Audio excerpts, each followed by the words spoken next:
Сәлем достар, бүгін біз сіздермен қазіргі таңдағы хит болып жатқан тағы да пирогтардың бірі Банафи пай пирогын жасайтын боламыз. Өте дәмді болып шығады, әсіресе балалар қатты жақсы көреді. Сіздер де осы рецептпен жасап көріңіздер. Алдымен сары май мен ұнды жақсылап осылай мыжып араластырып аламыз.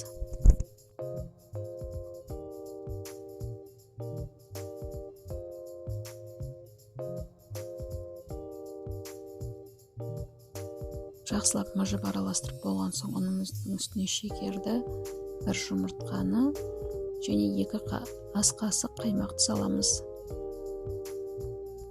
Одан кейін разрыхлительді мен уксуспен гайстете салдым. Иісі шығып кетпесін деп, сіздер де солай жасасаңыздар болады, немесе өзін қоса берсеңіздер де болады. Сонымен барлығын жақсылап араластырып қамыр илейміз. Осылай жақсылап қамыр илеп аламыз. Сөйтіп, мен бұл тестаны 2 бөлікке бөлдім, өйткені оның Банафи пайдың тестасының қалың болған ұнатпаймын. Сіздерге ұнаса қалыңдағы астындағы тестасының бір ғана пирог жасай берсеңіздер болады. Мен 2-ін жасаймын. Осылай жұқалап жайып алып, тұтылған жерін жабыстырып жіберіп, ыдысымызға салып, шетін барлығын туралаймыз. Негізі бортигін жасасаңыздар болады, бірақ мен аса үлкен қылып жасамадым. Және пешке салып пісіріп аламыз 10-15 минут. Мен қонаққа апаратын болғандықтан сразу коробкаға салдым.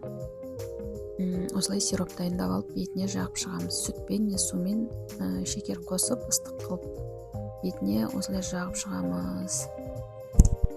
Одан кейін үстіне шоколадты ертіп құямыз. Мен альпенгольд алдым. Кез келген өздеріңіз жақсы көретін шоколадты алсаңыздар болады, немесе вареный сгущенкамен жасауға да болады. Бірақ бізге шоколадпен ұнайды. Шоколадты жағып болған соң үстіне бананды осылай турап қойып шығамыз.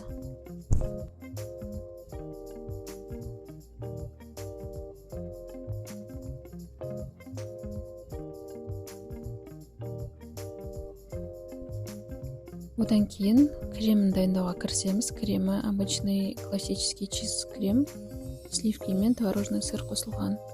Барлығын миксермен жақсылап араластырып, қойған кезде кондитерский мешокқа салып, пирогымыздың бетіне жағамыз.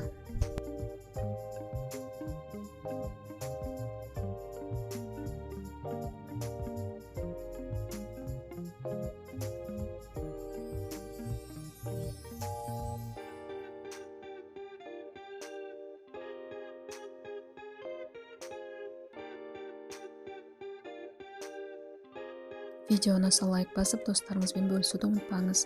Сіздерге ас болсын.